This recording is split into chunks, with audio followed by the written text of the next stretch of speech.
এক ছিল ছোট্ট একটি কুকুরছানা, নাম তার টুকাই। সে থাকত শান্তিনিকেতনের এক সবুজ গ্রামে।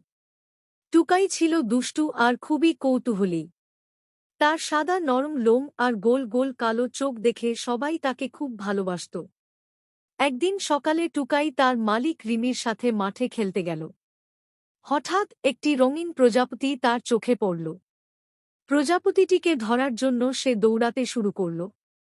দৌড়াতে দৌড়াতে সে অনেক দূরে চলে গেল এবং বুঝতেই পারল না যে সে পথ হারিয়ে ফেলেছে। টুকাই একটু ভয় পেল।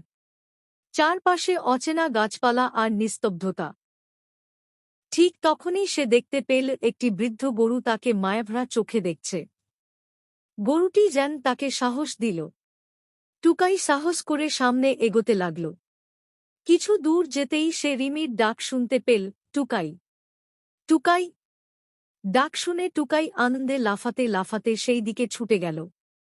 রিমি তাকে বুকে জড়িয়ে ধরল। সেদিন থেকে টুকাই শিখল, যতই কৌতূহল হোক, মালিককে ছেড়ে দূরে যাওয়া ঠিক নয়।